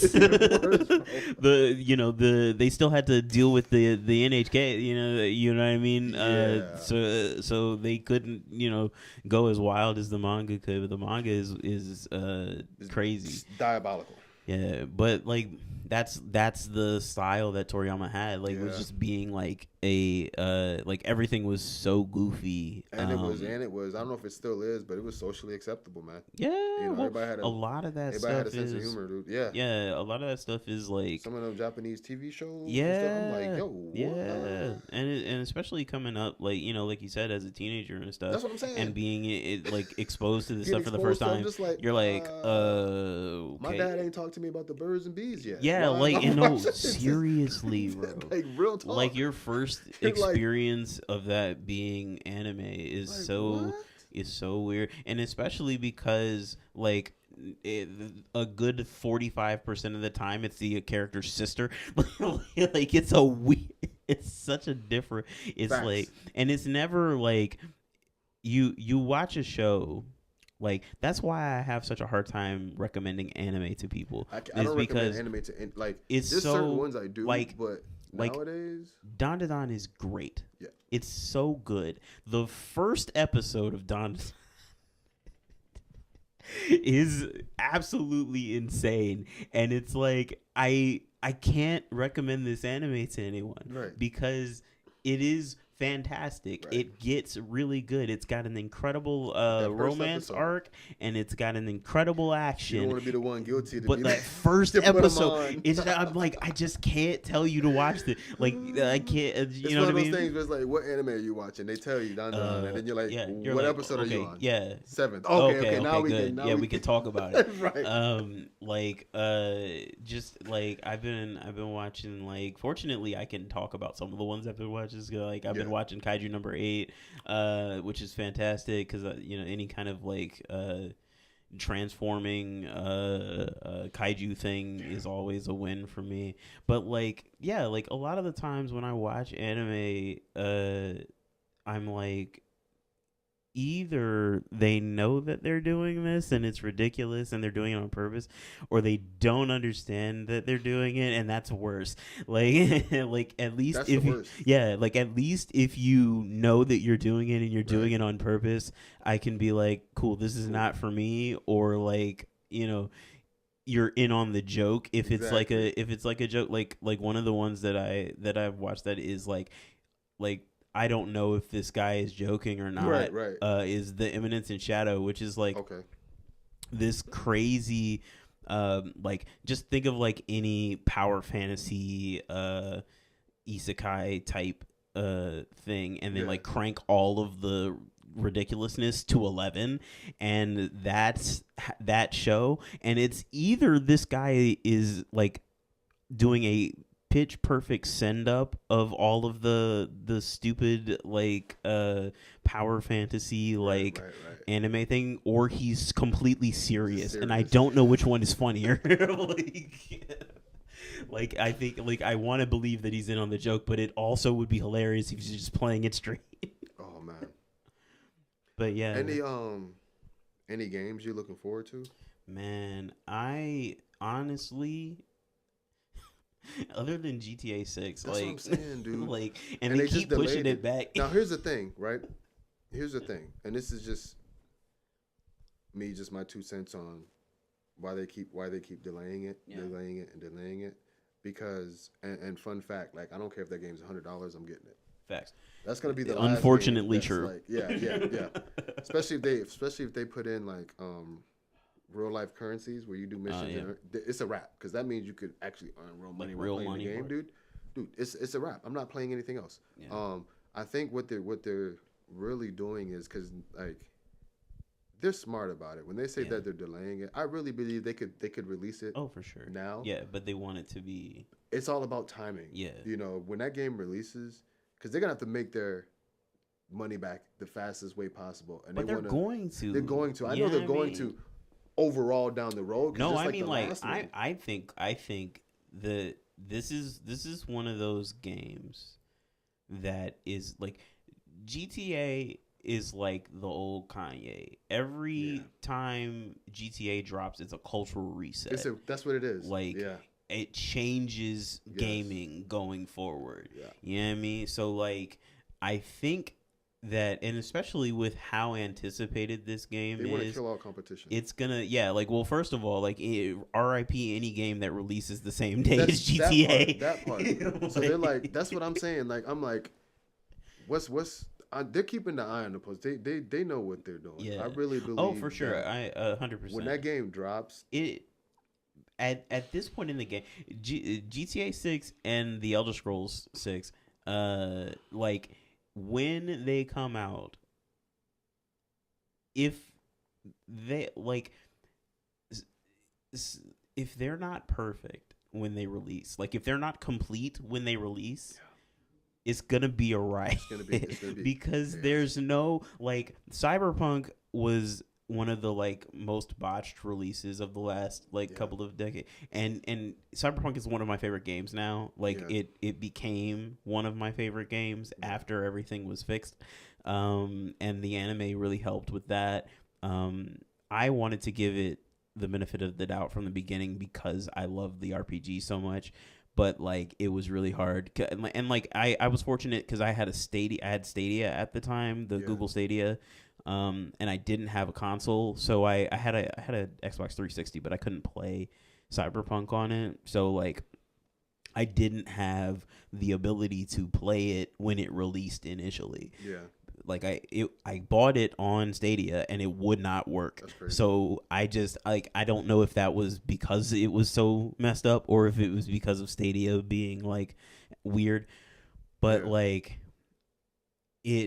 I was fortunate because I missed most of the jank. Yeah. So like I didn't have the problems that people had when it first came out. But I think if GTA releases in an unfinished state after 15 years and 6 delays, Yeah, we're gonna like hear it. it's We're gonna gonna rip up a be new asshole. yeah, You know, so like and my thing is too, and take your this is just me, time. right? So even if it comes out and everything is perfect, you can already It's anticipate. not gonna live up to the No, you can already anticipate there's gonna be server issues. oh for sure. So because just like anything else, when like Netflix, when they drop a new show or something live, Yeah, server issues, right? yeah. It's just the demand. You cannot just Oh yeah, yeah. we expect 3 million people to play this game on On the the server first at day. once, and then it's like 12 million No, that try to exactly. get on. So my thing is me personally, because I'm gonna be like, how do you avoid right? How do you avoid that, right? And Yeah. you really Mm. can't There's no way to. unless this is how I would do it. I would say have it be release it afterwards. Like let everybody release the Oh, game, like but and don't then have an online. online. Let everybody play the story That's mode. smart. Let them play it first. Yeah. And then say, hey, after 60, 90 days, we're Right. gonna release Now we'll the do online, the online. because then we can say, oh, because you can gather the numbers on how many people are gonna buy it, Right. download it, and be like, hey, listen, the server is built for 5 million. Okay, the game released, 20 million bought it. We gotta update this server because everybody's gonna want to play right online. Yeah. So we need to go back into so that's how I would do it to avoid For that. sure. Just say, hey, play the game, enjoy it for what it is first. Just like we had before when there was no Yeah, online, we yeah. would still enjoy the game. Oh, yeah. It's open world. There's so much you I can still do. play like one of even the the- games that I buy on every system Yeah. is Grand Theft Auto. Yeah. So like I have Grand Theft Auto San Andreas on my Switch, Yeah. on my Legion Go, Man, that's on San my Andreas, Xbox. bro. Like I That's have San it on Andreas, bro. It's one of the best games my ever. God. And then to this GTA day, 4. like that's what like when they were selling it to us on the map. Yeah. You could Incredible. you could literally play. I bet somebody's gonna try this too, right? Is to try to like break the game. And what I mean by break the game is like go so far out Yeah, that it just that like, they hit a wall. you They're hit like, the- this is yeah. just like, hey guys, I sure. swam and swam. Yeah, I and reached, I hit the wall, hit the wall. invisible This is wall in it. the forest where you It can't took go me- any further. It took me a week to swim out there, Yeah. like on boat. You know what I'm saying? And get I- out there. So I'm like, Yeah. because when 5 was out, dude, like Hell yeah. people were still finding. Like I'm playing 5 right now. Right. You know what I People are mean? still Like playing I did. 5, bro. I just it's There's a YouTube channel of guys that make skits Yeah. off of that. Yeah. You know, like Online is online, still it's popping. it's still so like, popping. and it's partially because there's no other choice. Like you know, Right, like right. We for gotta the deal with like what we got, have. and This is what we have. You know, Man, but it's gonna be, dude. It's. I'm I've really never- excited. I've never, and I'm gonna be honest. I didn't really play GTA like everyone else did. I played Not it. really. You know what I'm saying? But it wasn't like I was a fighting game person. I was Yeah, like, I'm right. so like I played it, enjoyed it, completed most of it, Yeah. and then just never went back to it, right? But this, I'm Yeah. like, yo, like I'm a grown man now. Like, dude, that's Yeah. It's crazy. that's gonna be. It's crazy. It's And gonna then you be- get your team and you do your missions. It's all, I'm like, dude. I've never really been in online, and again, this is another game that I tried to play online, and I was like, this is terrible. Not that the online play was terrible. Yeah. It's just the people The that people were that in were the in server it, that I was yeah. in were terrible, and I was like, I'm just not gonna do online, and for 6 too, I probably won't. It's gonna do be the same. It's online. gonna be the same thing, dude. So I'm just looking forward to the story mode, and I love And that just it's gonna the be set in details Vice City. and right. It looks so good. Dude, it's oh my God. I really am excited about that. It's one of those things where like I'm gonna literally have either my own PC Yeah. solely for GTA Right. with my own monitor that's 4K. Like this Yeah, is gonna be like this is my GTA setup. Here's all my other gaming stuff, And then here's my GTA setup. Like real talk. Streaming everything because dude. The streaming platforms are gonna. It's gonna blow up, dude. For sure. It's gonna. Sure. And then there's got to be a way where I'm already picturing in my mind on how like you would do it with like you'd be streaming with your own buddies on Twitch and you can see everyone's camera. And Yeah. You see what I'm saying? And they're doing missions and oh man, Yeah. dude, it's gonna be. Yeah. And then there's already been celebrities that's talking about doing that. Like it's gonna be a Yeah. cultural shift in Yeah. gaming in general. For sure. Um, it's gonna be phenomenon. So it's when they keep delaying it, I Yeah. respect what they're doing. Honestly, I am more okay with delays than I am with Incomplete. unfinished Yeah, stuff. Yeah. absolutely. Like I would One hundred rather percent. them delay it for the problem I have. So like I'm also looking forward to the Elder Scrolls whenever that eventually comes out, if it comes out. Yeah. I feel like at this point the Elder Scrolls 6 is like the Winds of Winter. It's Yeah. like it's just never coming It's out. never coming up. But like if Like it detox. does, yeah. But if it does, like the problem with Bethesda is I already know where you're going with this. it's still it's gonna be great, but it's also gonna be trash. And I'm like, I just And you all for it? this the remake of Oblivion is really good, and it gives me hope that the next Elder Scrolls game is gonna be really good. Yeah. Because I've played through it, and it has all of the charm of the old game, but it has the like functionality of Skyrim, and it looks better than Skyrim does. So like I'm hopeful, but I also know how Bethesda is, and it's like it's kind of like expecting a good game out of EA. It's like like are we gonna get something with like good mechanics and a new and updated graphics, or are we just gonna get a reskin of last year's game? Yeah. Like, and we know the difference, y'all. Yeah, So like we know the and difference between a reskin and like every year of, and this is from somebody who's been playing FIFA since the early 2000s. Yes. Every FIFA game is the same. Yeah. There is It's like NBA 2K. Yeah, like exactly. It's the same game like, bro, you're not every time. It's just like a little. They've like, oh, we did a little bit of graphic work. There was a dude that revealed that he spent over $30,000. Dang. On the last 2K game. Like, what do you mean? In total price, like $30,000. Like, and doing what? And VCs and all that stuff. That's crazy. That's crazy. Me as a gamer, I'm like, dude, like, like, what are you doing? What are you doing? You could have. What are you doing? You could have invested in a basketball team. Like, I gotta take my hat off for this one. Like, what are you like? And I'm scratching my head. Like, what are you doing? That's crazy. 30 racks. Like, you can't make that make sense. Jesus. If you're gonna spend that much, you better be entering all these 2K every tournaments tournament and winning that money back. That's the only sense that makes. I just don't like what can you buy. Dude, I don't know. In 2K? It's the whatever the virtual currency is to level up your yeah. But 30,000? Like, how trash are you when you got to spend 30,000 to keep like I think I get upset when I have to buy the Ultimate Edition of FIFA. Like, I can't imagine. I never play Ultimate Team. I never do any of that stuff because like I don't like it's a gotcha game inside of a game that is already like not worth the $60 that it costs. It's like me in fighting games, right? I play one, maybe two characters the most, right? Yeah. All these DLC characters come out. I don't play them. I'm not gonna buy them, but I have to buy them on a competitive side because I gotta know how to fight against them. Exactly. Yeah. Yeah.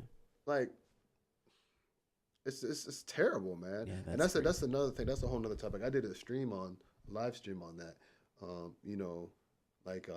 Gaming ain't what it used to be. You being priced out of your hobby. Yeah. Bro. You're being priced out of your hobby. Okay, like, can we talk about that for a second? Yeah. Because like the fact that like I'm on my Xbox screen now, but like I literally bought a PlayStation for two reasons. One, to play Ghost of Yotei, and two, because I needed the DVD player because I have the Series X or the Series S, which doesn't have a disc drive, which is crazy, right? Which is crazy. But like I was like all in on Stadia.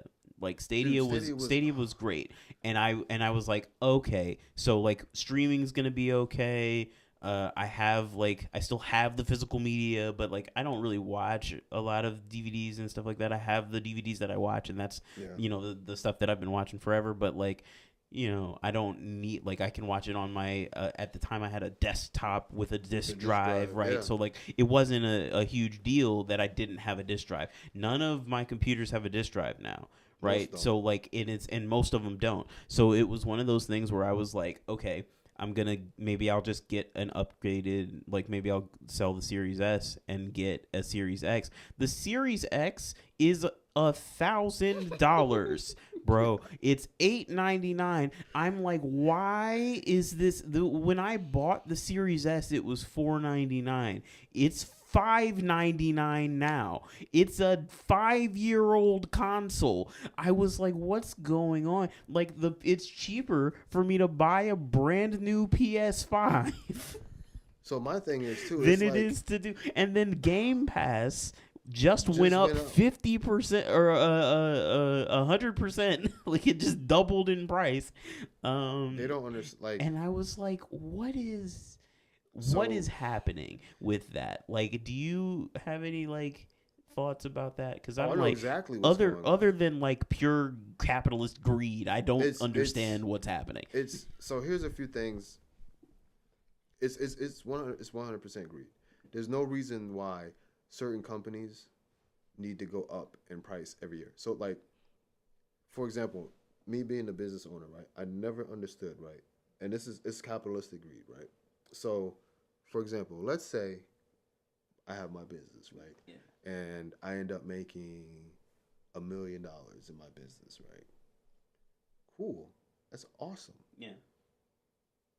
Why would I? Okay, I set goal for myself, right? Yeah. I got $1 million. Next year, right. My goal is to set $2 million, right? Okay.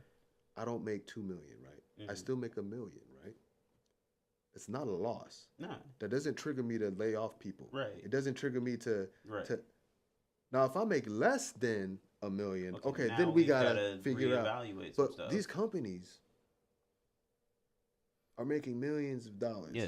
Right. Let's say I don't know, Microsoft estimate, whatever. Let's say it's like $125 million, right? Their goal this year was to make. Yeah, it's definitely more than that. Right. But it's definitely more than that. Just we want to make $250 million this year, so we gotta increase the prices and stuff. And then we find out nobody's falling in line with this. Yeah. End of the year, we didn't reach our goal. We didn't make $250 million, but we made $127 million. Yeah, that's still $2 million. It's still more than you didn't lose. Before. You didn't lose anything. And this is the problem. You didn't lose anything. The profit motive is the only thing that we care about. Exactly. We made $2 million more than what we did just because we didn't reach our goal. Now we have to cut people and we have to lay off people. And still raise the price of the stuff. Still raise the price. You know what I mean? And not go back to what it was. Like, I don't understand why. It's just all capitalism. Yeah, that's the only it's reason all why. Greed. And I've always kind of had I understand that in the current system you have to make enough money to pay for all of the stuff that happened, and then a little bit more. Cool. Yeah, totally understand that. But there's no it's kind of like you've got the Arizona tea dude who's like, yeah, my drink is 99 cents. It's not going up, and that's how you know. That's how you know it can be done. Exactly.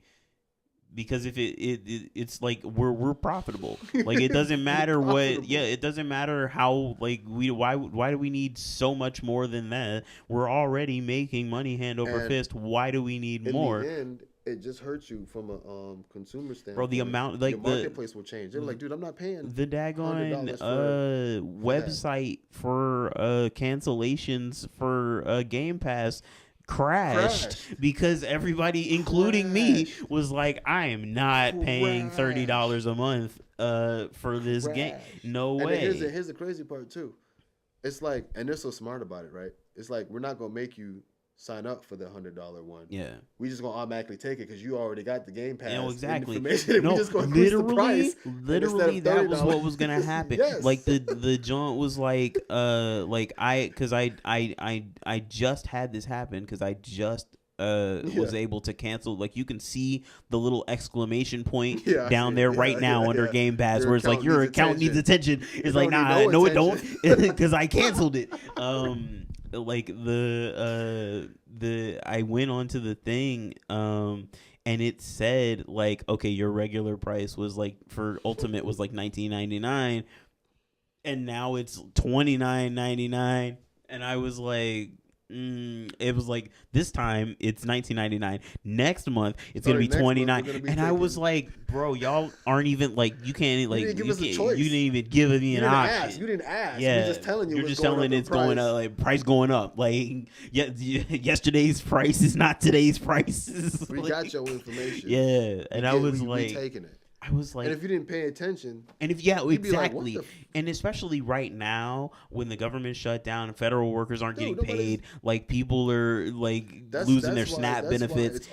It's always intuitive for you to pay attention to what the world is going on in general. Exactly. Y'all just announced this increase in price, and then all of a sudden the And government shuts down, bro. Ain't nobody paying. Ain't nobody paying that. Isn't nobody's and then, paying that. depending on how long it goes on, we're creatures of habit. We get comfortable. Exactly. We be like, damn, I could live without this. I didn't know that. I don't need that. And real talk, and then you like, never go back and buy it again. The only thing that the thing that like these Game Pass and the PlayStation 1, PlayStation Plus, and then I think the Nintendo one, yeah, Nintendo one is decent. It was like I got it. It's like $3.99. Yeah, month, bro. That was pretty nice.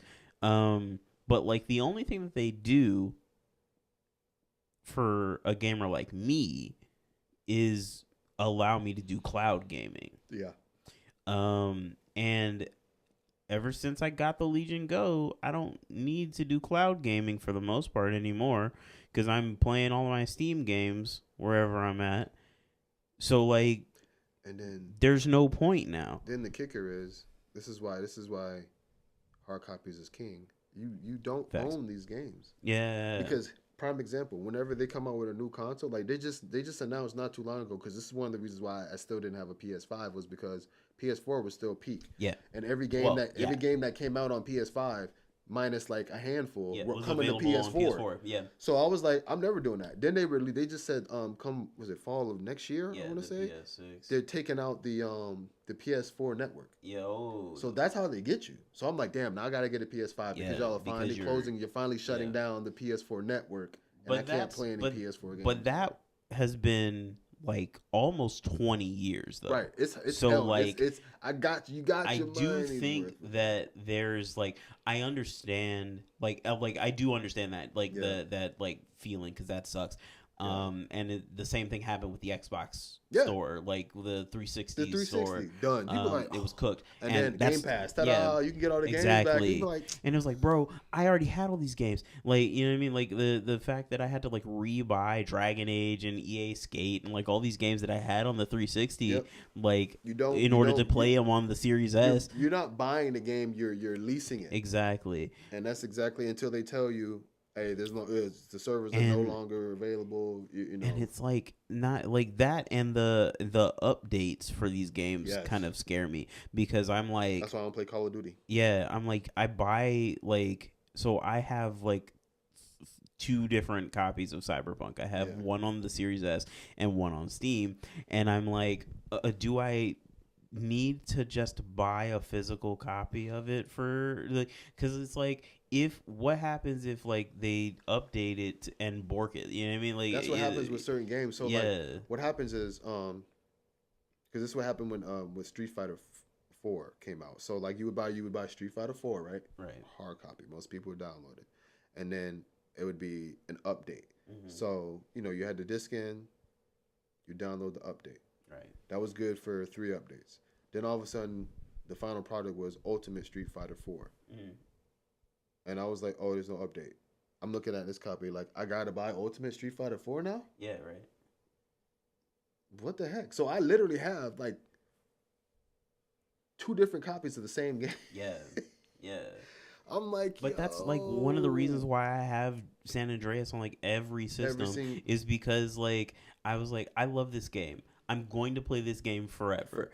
And like I want to be able to play it wherever I'm at, and so like that I have a Steam copy, I have an Xbox copy, I have a Switch copy, and I just play, and I just the ability to have it and not worry about whether or not I'll be able to play it. It's crazy because it all you're being just like right now, you're just being priced out of life. Everything is expensive. Yeah.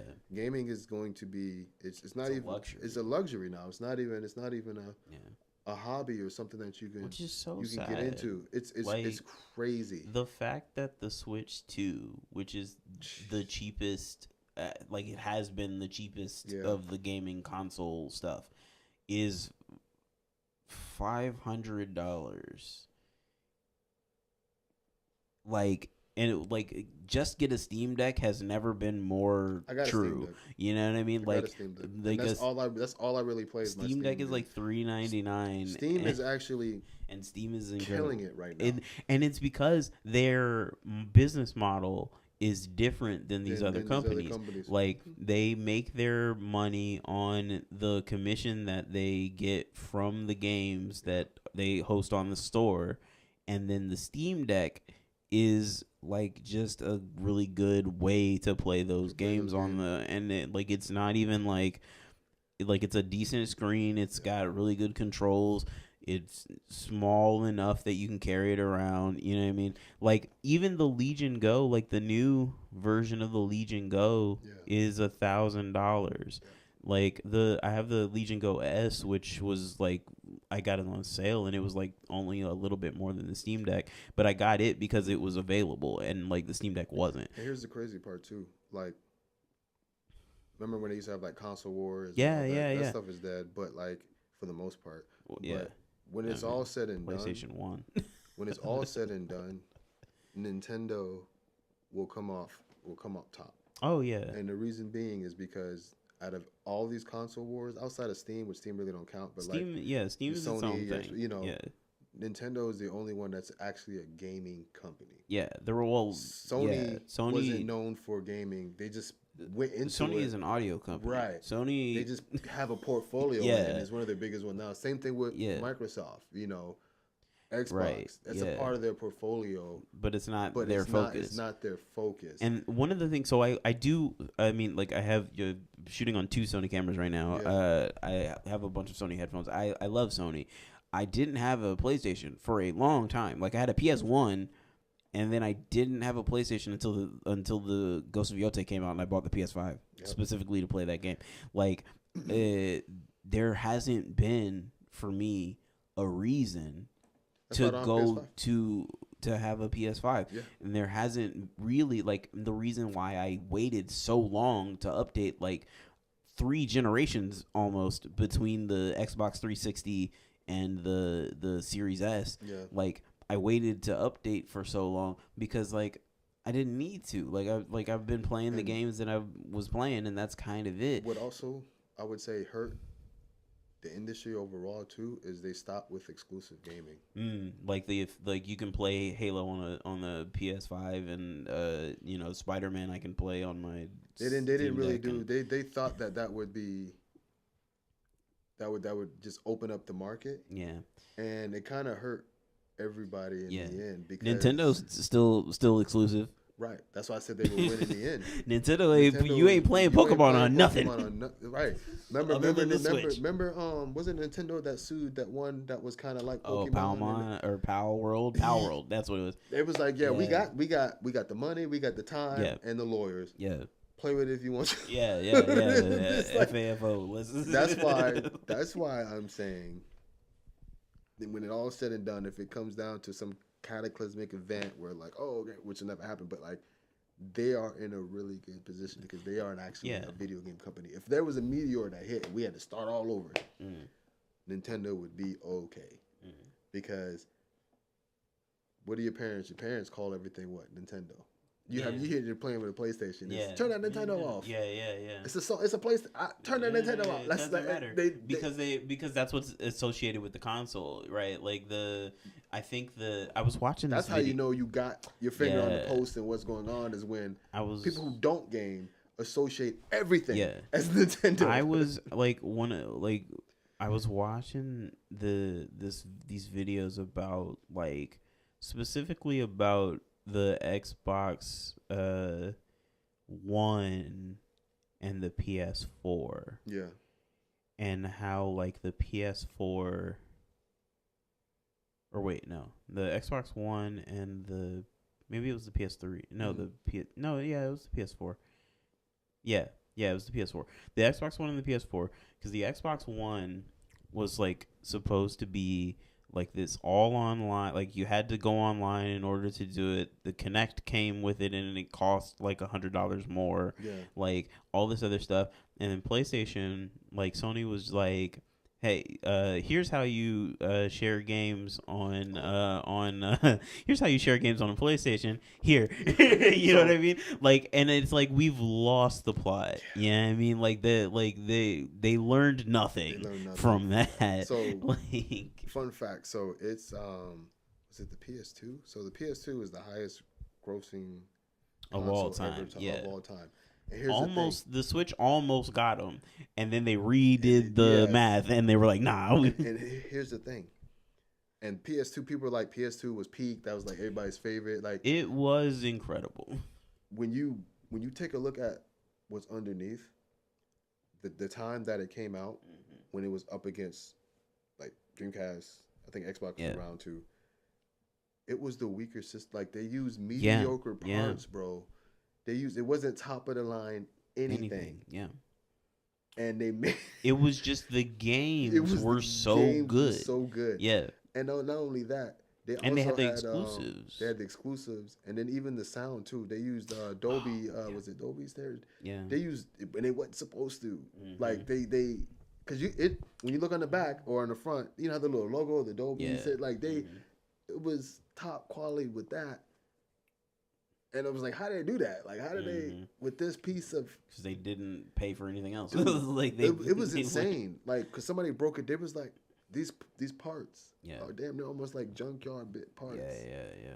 And but then it made it easier for the games. So they were so smart when they did that. Because the higher the capacity, that's why the problem with the PS3. That's why that's the problem with a lot of the games now is like the developers don't have the ability to match the hardware to match what they're making. That. So like put this game on PS5, but I'm like, but we only got the wherewithal and technology to make it as a PS4. Right.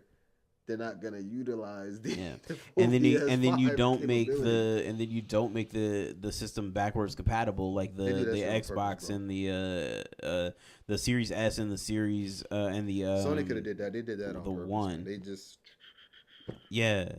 Well, I mean, like, fortunately, I think, hopefully, at least with the PS5, like, because you can play PS4 games on the PS5, like, it has a little bit more of a, but, like, you can't play Xbox 360 games on a Series X. You know what I mean? So, that's like, man, I wish you could, bro. That eliminate the Game Pass. Exactly. Like, the only way you can do it is Game Pass. And, like, I'm just like, that's so, like, you should have the option of both because a lot of these games you can't find them anymore. Right.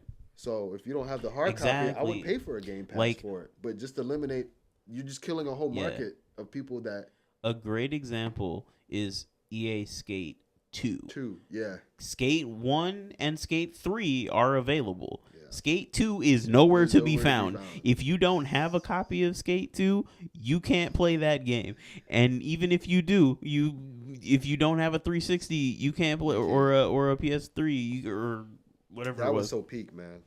You can't play that game no more. I've been seeing this stuff. They've been streaming the newer one that was out. 4, yeah. Oh man, the stuff that they're doing. I'm just like. So it's the problem with it is really that it's just it's a gotcha game. It's like a pay to play. Like it's free to play, and then you gotta pay for every little thing, the microtransactions. And that's what killed the gaming industry too. Like. If you give me, it's almost funny. It's like if you give me the option to do it, I'm gonna eventually do it. But when you make me do it, right? That's when you like if you give me a reason to buy it, then I'll buy some cool stuff. And all it takes is marketing. Honestly, that's it. Or just like having cool things in the store. You know what I mean? Like you don't even have to market it to me. Just like, hey, you've unlocked this, that, and the third thing, but you got to buy it with real money. And I'm like, oh, that looks really cool. Right. I might buy it. You know what I mean? But like, when you say I have to, yeah.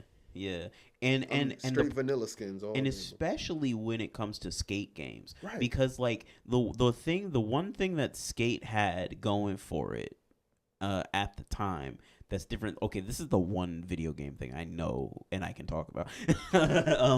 The the thing that Skate had going for it at the time was the flick it system, right? So the flick it system was completely different from any of the Tony Hawk games, any of the other like skating games that had come before it. It was the first time that as somebody who skateboarded, you felt like you were actually skateboarding in a way that could be replicated in real life, right? Nobody can do the crazy button mashing tricks that you do on the Tony Hawk games. And as much as I love them, and especially the remakes are really good, like, but like, and talk about like introducing me to every genre of music that I love now. But like so like those games are iconic, but the problem with them was like if you wanted to feel like you could actually do the stuff that you were doing on the screen, you couldn't do that. The flick it system was ingenious because it let you use both hands to control the board in a way that felt like you were doing it with your feet, right? And then when the Kinect came out and the like board that they had for it came out and you could actually do it with your feet. Crazy. But like now Skate has been out of the game for so long that there are better versions of what it was doing with the flick it system. So Session is like if you're like people keep calling everything like the Dark Souls of whatever. So like it's the Dark Souls of skating games in that it's like more difficult than other skating games. But like it really is like if you want that like hyper realistic feel of skateboarding, if you want to be able to control the camera exactly how you want it, if you want realistic looking footage to like post online or whatever, Session is the move.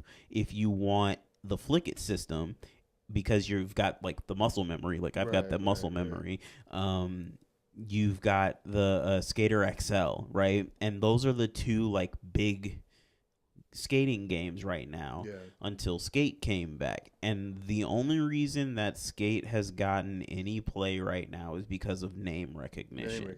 Because if a random game came out with the same stuff, we would no one would buy it.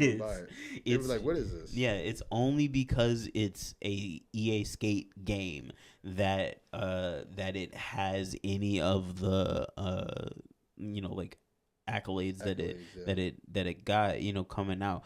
And like any other game we would cook if it did like if it played like that. You know what I mean? And which is a tragedy because Skate 1 is one of, if not the best skateboarding game of all time. And Skate 3 is great and Skate 2 is great. But like there's a like Skate 1 had this like perfect blend of like graphics, music, and the controls that made it feel like completely unique in the skateboarding market. And there's really no other game that had all of the things that had, even the games that came after it in the Skate line. So like Skate 2 is probably the best game in that. Like it's almost like when NBA Streets came out. Yes. Like that. Oh my God. That just there's certain games in every genre that's like they got it right. That's it. That's the only basketball game that I've ever played that you see what I mean? Because it's the only one that matters. It was so good. Even the NFL one was not bad. NBA Streets. Man. The soundtrack, that's what the I'm saying. graphics, it checked off all the boxes. The culture, everything. Same thing with it Skate. Came with, and this is another thing that Skate did that Streets did that is super important, specifically for the people who would buy and play those games, is the videos that they put in the game. Like the Skate, you had like a whole session of Skate videos that you could watch after you were done playing the game, and every time you did a thing in the game, you unlocked more videos. And like it's just like, you know, you That was would. brilliant, It man. was brilliant and so good. And the streets did the same thing Yep. where they had like you could watch like the NBA like streets like whatever the oh man, I can't remember the name of the like VHS series. Oh, the N That ones, yeah, the N the ones, N1 series. mixtapes. Yep. Yeah, the mixtape series where you would have like all of that stuff. So it was the Yeah, same dude. It energy was. and Oh my god. they had the videos at the end of the game that you could just like go into the menu and watch And the watch the videos. videos, dude. That was Genius. just genius, man. See, that was like that time span of gaming was that was one of the golden ages. So Yeah. we have that in fighting games, just like between like 99 Yeah. and like 2002, 2000. There was like everything that came out in the fighting games community was golden. It was peak. Same thing with that, man. Yeah. Same thing with that. So it's man, it's interesting, man. Like just to see where it's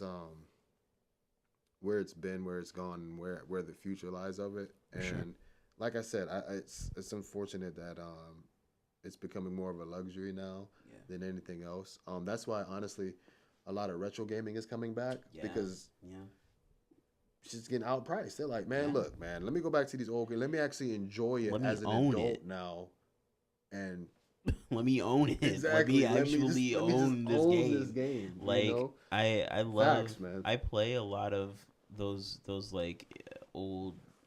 You know, I do too. I especially play more of the older stuff now than anything, man. Yeah. And I'm just like, oh man, this is great. I even got for my my Dreamcast, my PS, I got a PS1, 2, 3, and 4. But I got HDMI adapters for all of them because it's hard to find those TVs nowadays. And like, I might as well just get a converter. You know, just pay $20 for a converter than to find a TV like that. And then play. And then I introduce them to the kids because they've never seen them. They're like, yo, what? This game is fun, bro. What is this? And I'm like, it is, right? But I mean, like, there is something special about the like old CRT TVs and stuff. Though. Like a buddy of mine has the same kind of thing where he has all these old systems, but he like specifically has them hooked up to a CRT, and it's just something about playing those games on that like big bulky tube. Dude, like, yeah, man. And then it's like and it's not only that, it's just what we had to deal with when like we used to think like the graphics would get no better than this. Yeah. Dude. Honestly, I thought when PS1 came out, Dreamcast. Oh my god, yeah. I thought I was like, that's it. We figured it out. We are good to go. Driver 3 or Driver 2 on the PS1 was like, and then the 2, and I'm like crazy. So it makes you wonder, right?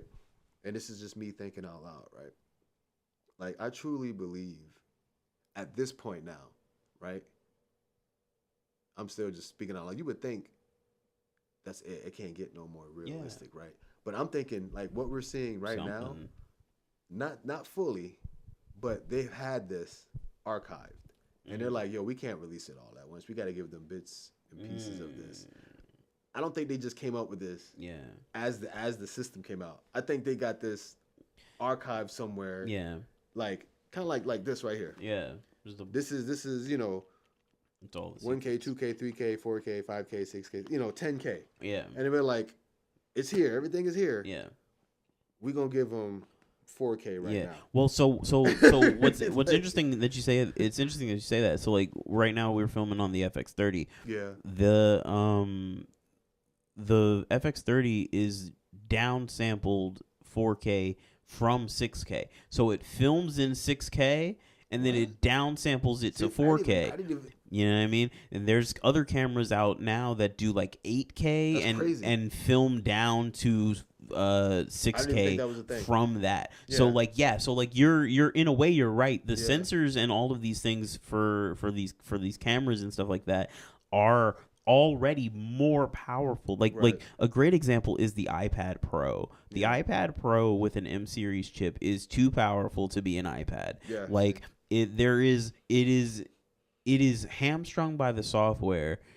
The stuff that you can do, but the software is limiting me exactly. To this. And so like in a way you're right. Like you look at something like Unreal Engine, right? Like and how true to life a lot of that stuff looks. And floppy body physics Right. notwithstanding, but like, as the if your character is just standing there, or the buildings are there, or if they put the time and energy into like making sure that the character models like move correctly, mocap and stuff like that, like it looks almost indistinguishable from real life. You know what I mean? Like, it's that uncanny valley thing where it's like, this is kind of not right, but like it's almost right. It's almost the same thing what I was saying with AI. With AI. Yeah. It's like where we with the whole Obama eating the spaghetti. Yeah, and yeah, And then like months and later, now it looks right. It's like like yeah, that fat. Like really? Yeah. So it's like, part of it is like the exponential nature of technology, right? Like, so like technology is constantly getting better and better quicker. Because the ability of like when we think about like speaking about like the iPad and the M series chips, like the nanometer processes that they use to make these chips now are so small and efficient and fat, and they're small, they're efficient, they're fast, and they sip power. They don't take as much power as these larger chips did. So like the reason that Intel is like losing the computer race right now is because 15-20 years ago they didn't put their chip in the iPhone, right? If they had put their chip in the iPhone, they'd be at the top of the game right now, because they'd have been making the same steps that Apple is making to make their chips smaller and faster and more efficient. So it's the same thing with gaming, where like these things exist in a way now because of the moves that were being made way back then. So like like they're like, I don't necessarily think that like they're like holding the games back from us, in as much as like the systems we have can't do them. Like they can't play them at the capacity that they have, because in order to do that, you would have to have a PC.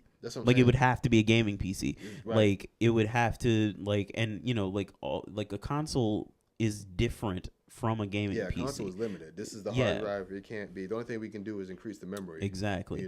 PC, so you can take out the you can do whatever you want. Yeah, especially if you have the knowledge and the space and the money to build your own PC.